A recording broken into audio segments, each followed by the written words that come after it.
Office betting pool. My colleagues turned my secret pregnancy into a sick game. You won't believe the nightmare I've been living. I'm 7 months pregnant. A truth I desperately tried to bury. I tried to keep my pregnancy a secret.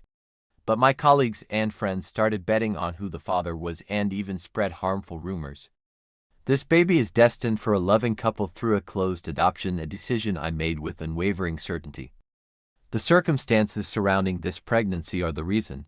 This child was conceived during a night of non-consensual sex. I know. I know. The question screams out, why didn't you report it? The truth is ugly. I was a party girl back then, drowning my demons in alcohol. And the shame gnawed at me. I genuinely don't remember who he was.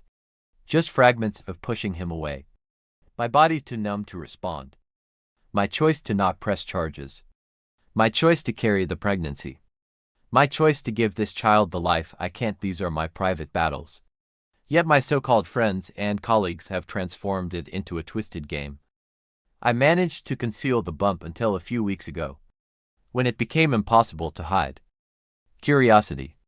I understand. But then I stumbled upon it, a betting pool circulating the office. Baits placed on the identity of the father. Shock turned to a searing pain. My friends aren't much better. I have one true confidant. The rock who will be by my side during the birth, fiercely guarding my secret.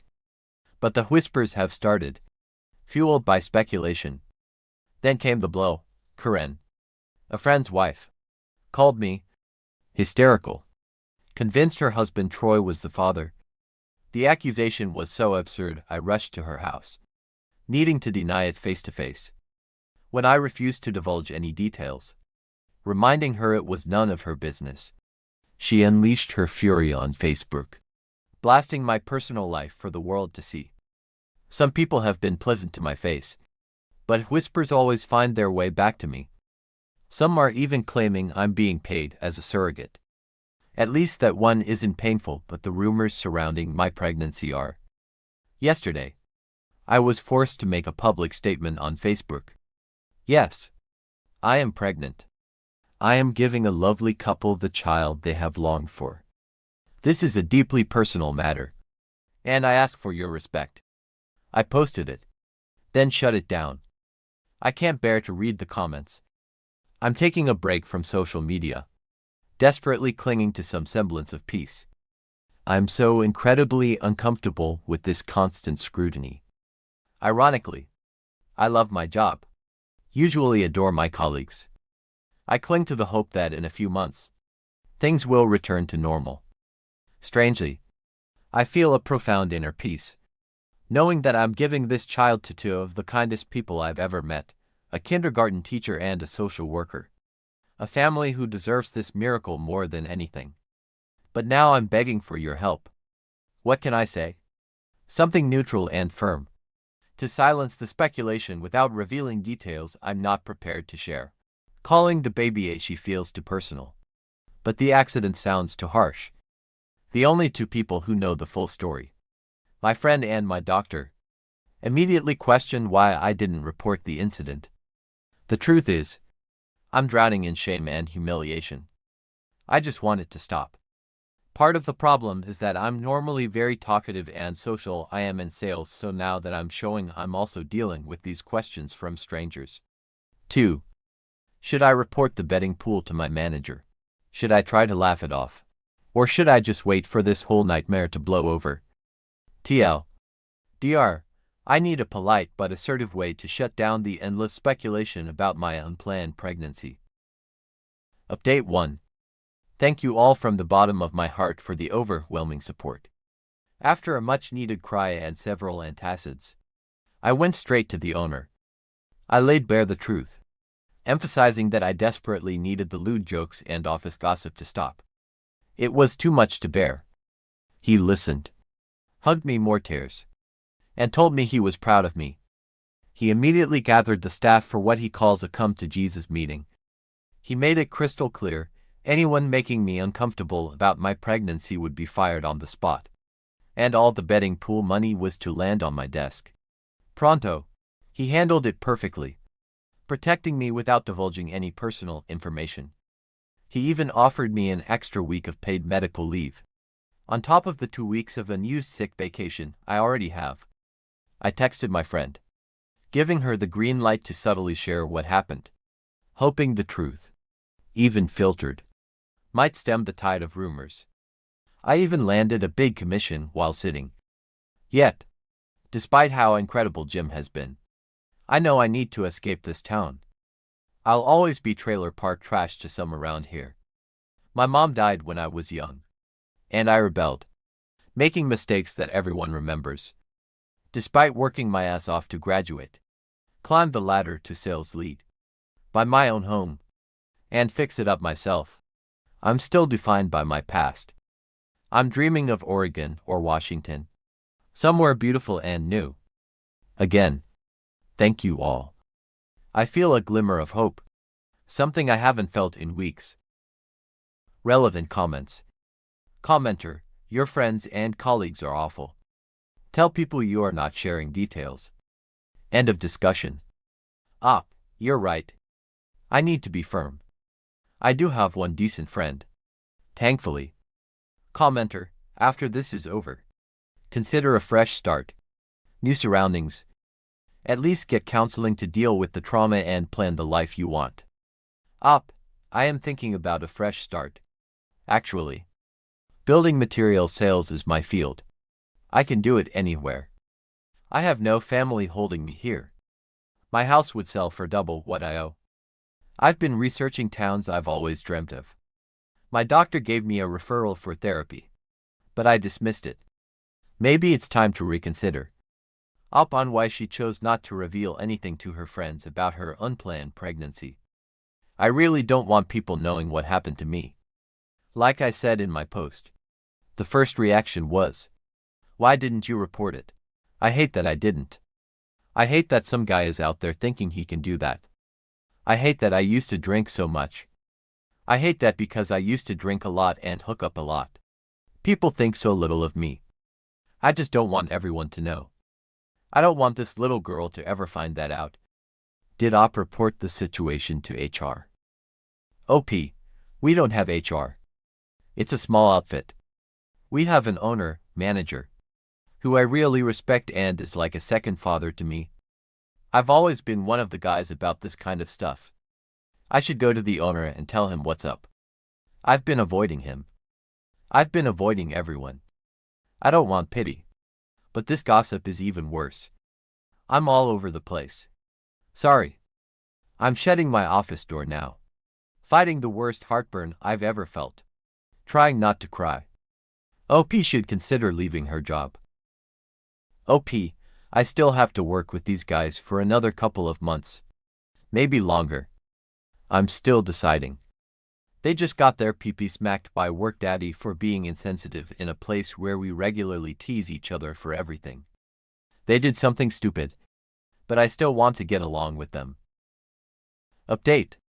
I've had a few PMs asking for updates. Buckle up. It's been a wild ride. I'm posting this from a freezing but spectacular beachside hotel on the coast of Oregon. I had a job interview this morning that I feel really great about, with 2 more lined up. My house sold fast, and I have enough money to live on while I start fresh. And God, do I ever need a fresh start? A few days after my initial post, the rumors spiraled out of control. I was pregnant with my boss's baby, then a coworker, then my friend's husband again. To try and quell the storm, I asked my friend to tell the right blabbermouth the truth. It backfired spectacularly.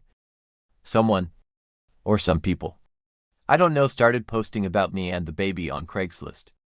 This section called Ransom Raves is just garbage, but new posts kept popping up saying vile things and that I was crying rape because I was too sloppy to know who the father was. They called me the worst names imaginable. I flagged what I could, but they kept resurfacing. I tried to ignore it, but it was relentless. A friend even sent me this long, scathing text about how I was making everything worse with my rape story. I was devastated. My past has become an inescapable brand and that's all people see. I kept my head down. focusing on selling my house and plotting my escape. At 38 weeks, I had already resigned from my position, although my wonderful boss told me I could come back anytime. I sold most of my belongings, packing only what truly mattered. Then, late one night, there was a knock at my door. Way later than anyone should be calling. It was a man I vaguely knew from a bar. He was drunk, angry, claiming the baby might be his, and I had no right to call it rape. I remember talking to him that night, but all I can recall is pushing him away, wishing I were stronger. I told him to go home and leave me alone, but he turned the next week into a living hell, harassing me at my house, calling at all hours, threatening me, demanding a paternity test. I was terrified he would jeopardize the adoption. I couldn't sleep or eat. Finally, my friend came over, and we called the police. The officer was incredible. I don't know what he said, but it worked. The man vanished. I went into labor the following week, ending up needing a C-section because the baby was breech. One of the adoptive fathers held my hand through it all. He got to cut the cord. The baby was healthy and beautiful. Thick, dark hair, chubby cheeks. Her fathers were instantly, irrevocably in love. They took her home the next day. I had to stay in the hospital for a few days because of the surgery. The hospital brought a therapist and that helped. When I was released, I spent a few days in a luxury hotel with my dear friend. I never went home. I paid someone to pack my remaining belongings. I spent the next 2 months at my grandmother's house, recovering, thinking, waiting for the cash from the sale of my house. I was terrified I'd get a call saying the man from the bar had somehow disrupted the adoption. But the call never came. I honestly don't care who the father is. I just want the baby to have a good life. When I felt strong enough, we packed my SUV, and I took off. I had a vague plan: head west, find myself, the Grand Canyon, the Great White Sands, an entire freezing day staring at the ocean in Santa Monica. I did the tourist thing, mostly sleeping in my car or in cheap motels. I spent time in every place I found beauty. And now, here I am, in the prettiest place I've ever seen. I got a good rate at a motel. Got an Oregon driver's license.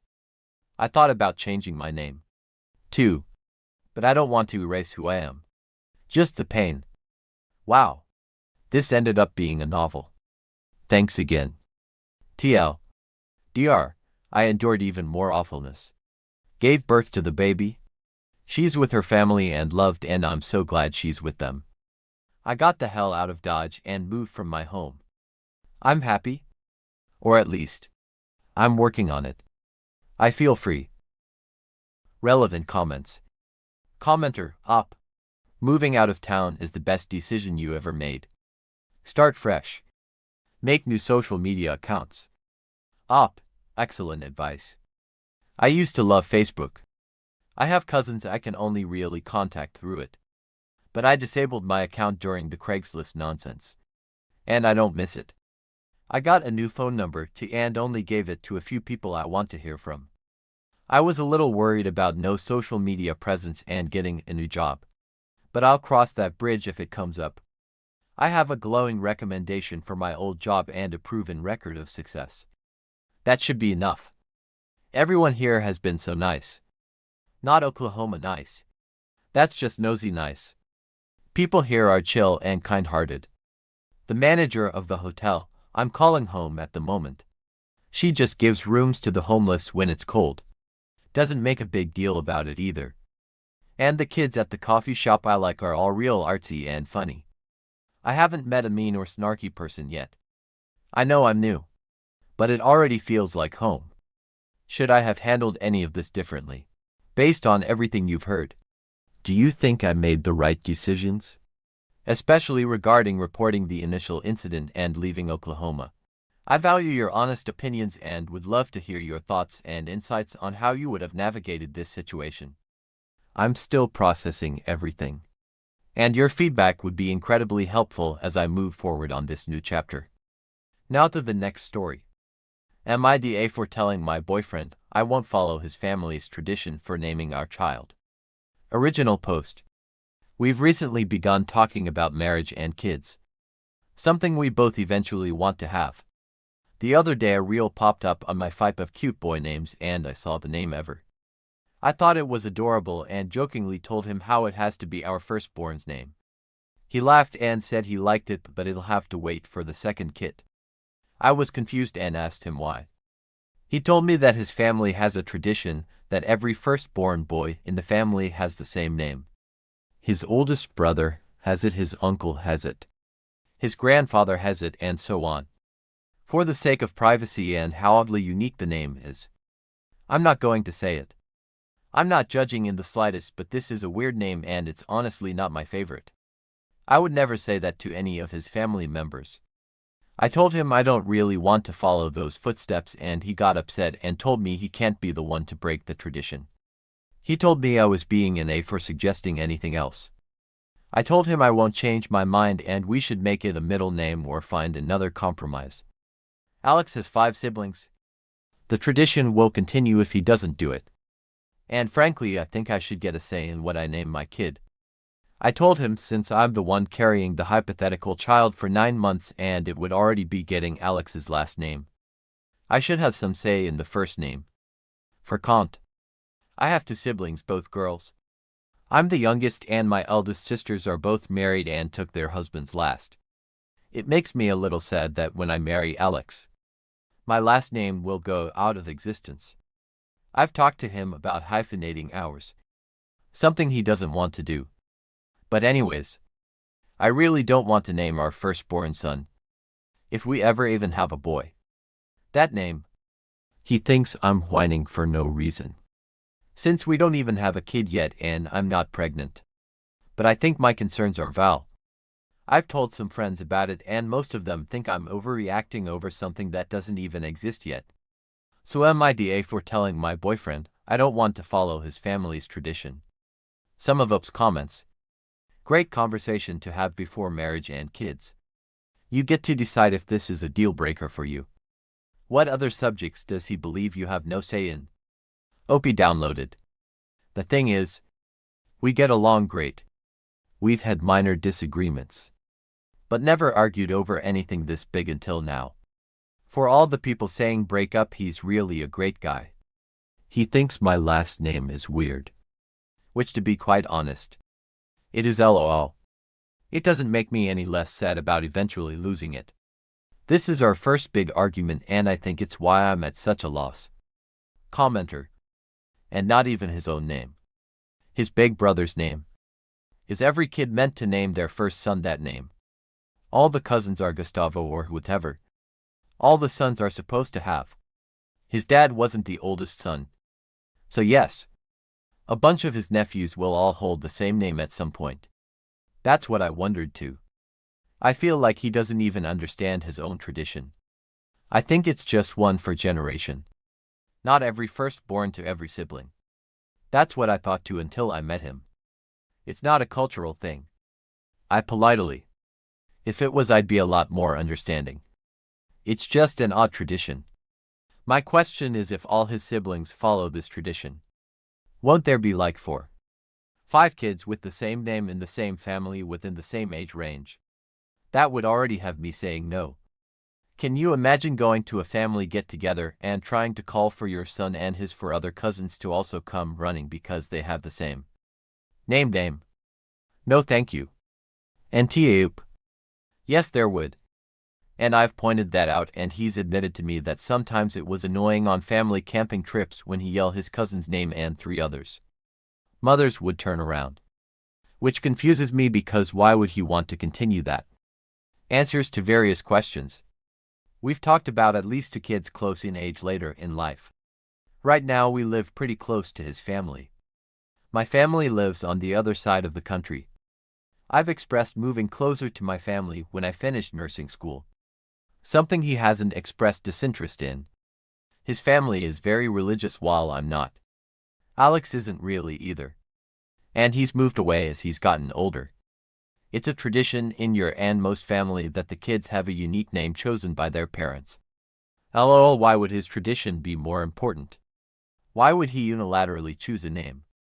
Also, if you want, you can keep your last name. Oop. Downvoted. I know that, but he finds the idea of me eventually taking his romance, and I do too. It's complicated, and maybe I do sound like I'm whining for no reason. LOL. I like his last name plenty. It's just the idea of mine twinkling out of existence makes me a little sad. And if none of my kids could take it, it wouldn't matter that I kept it. It would still be gone one day. The issue isn't the name. The issue is your BF's attitude toward you having ideas that differ from his. He dismisses your wants and puts his family's tradition ahead of you. To him, it's not even a discussion. That's actually a little scary. You give 2 examples of him being inflexible. Your last name and a baby name. I'll bet you can think of other incidents that fit this pattern too. This is a glimpse into your future. Are you sure you want the rest of your life to look like this? We don't argue really at all. But we've had one big argument in our relationship, and he's already ignoring me too.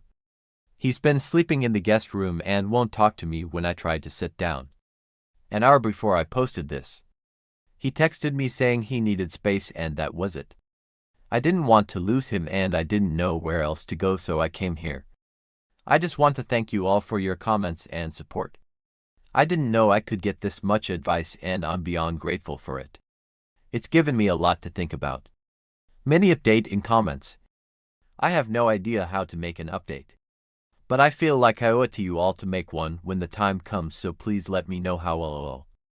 As of right now, I just texted him and told him that when he gets home from work we need to have a serious conversation, and I have some important things to tell him. Not totally sure what those are yet, but I'm going to find a way to start the con. Update post. November 10th. So we talk. I pulled him aside after he finished work and we sat down and had a long conversation. I told him that I felt hurt that he doesn't seem to be caring about my feelings, and I never intended for a joke about TikTok names to turn into. Listen to all of this. I took your guys' advice and was really honest with telling him how I was really sad about the fact that I would lose my last name when we did eventually get married. At first he seemed confused and said if it really mattered that much to me I could just keep my last name and our kids could have his.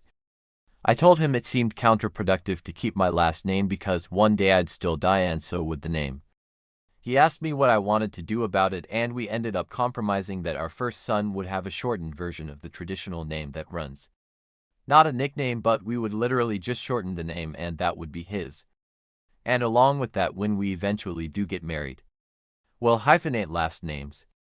I will admit Reddit got me a little in my head and had me thinking we would break up over this. So I was pretty emotional during this conversation. LOL. I know this isn't the super exciting update you guys wanted. I also showed him the post and he read some of the comments. This is a direct quote from him. Something he wanted me to tell you guys. Thank you for helping my name. While I was being a dick. I don't really think he was being a dick now that I've seen his side. But he's also worried he has people after him now. LOL. He really is a sweet guy, and this wasn't anything to break up over. When we talked to express that he was hurt because as much as the tradition seemed silly, it was something he had always been looking forward to eventually doing. We're not engaged yet, but I have a feeling something might happen this Christmas. But yeah, I cannot believe how much that post blew up, and you guys really helped me and Alex out. Thank you all for the support. Miss Fa. I'm personally happy when I see an update with no drama. I'm glad you were able to discuss it and compromise. It's a good sign for your relationship. External_expert_2069. If he was uncompromising, I think it would totally be breakup worthy. Fortunately, it ended up completely different, and that's awesome. You both listened to each other and came up with a plan. As long as he doesn't call you an A and a whiner moving forward, this is soul. So you're telling me that you just sat down, how to mature conversation, and worked out your differences. Well, damn. Overall_search_3-207. Overall good update, and I agree that Reddit is big on the instant breakup reaction. However, I do think this should serve as a wake-up call to him that it's time to grow up and really understand the position you all are in. If you're looking to get married, he has to realize that you are becoming adults and he should act like one. When my wife expresses a concern, especially about children, that concern is as important, if not more to me than any concern I have. I am sure he can grow and realize it, but better sooner rather than later. Thank you for watching. If you haven't subscribed yet, please do so and hit the notification bell to stay updated with more shocking real-life stories happening around you.